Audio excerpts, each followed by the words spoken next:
Indiana UFO sighting 1983.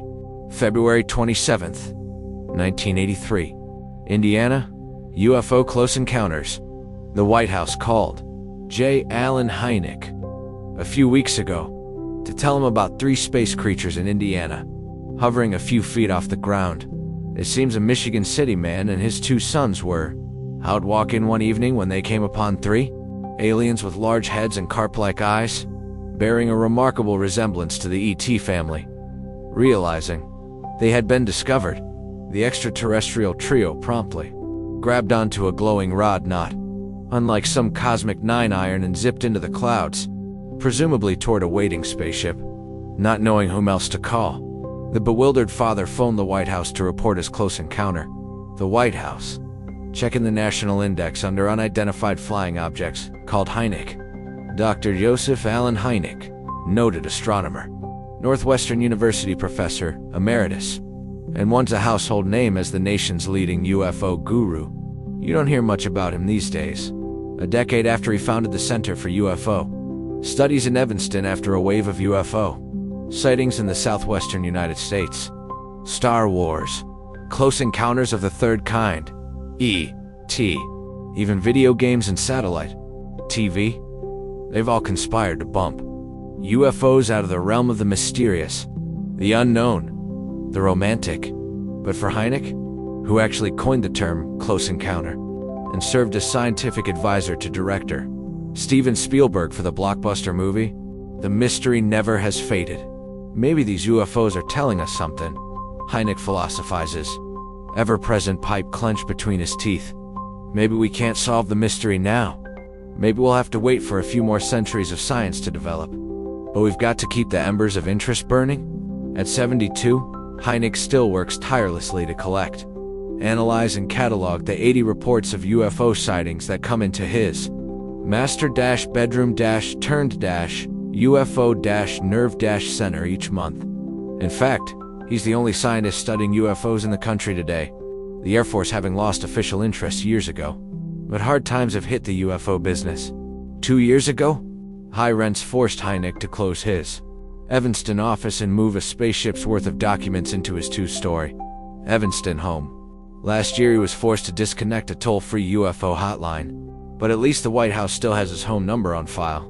Piles of UFO reports from Finland, Japan, and Portugal lie unread on his desk for lack of funds to translate them.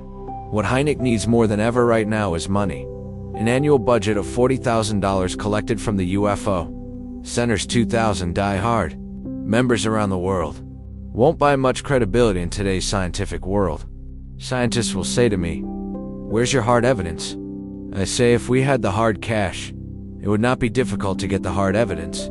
We could respond to UFO sightings immediately. We could interview witnesses scientifically. Hynek has sought research grants from the National Science Foundation, from NASA, from private foundations, each time drawing polite smiles but no cash. So a legion of 100 volunteer investigators continues to work, part-time on a shoestring budget. Hynek's academic credentials are impeccable, an asset he considers crucial to maintaining credibility for the infant science of ufology. He worked on top-secret missile guidance systems during World War II. He headed the U.S. optical satellite tracking program in the late 1950s.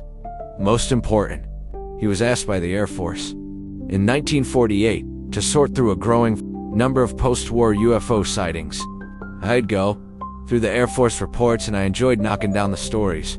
This one was clearly an aircraft. That one an atmospheric reflection. I'd always operated on the idea that it can't be, therefore it isn't. But one day I thought, how can I justify calling all of these people lunatics? There are a lot of lunatics out there, of course. And Hynek has grown adept at weeding out the pink elephant stories from the truly inexplicable phenomena. The greatest problem is that people think UFO is synonymous with little green men from outer space.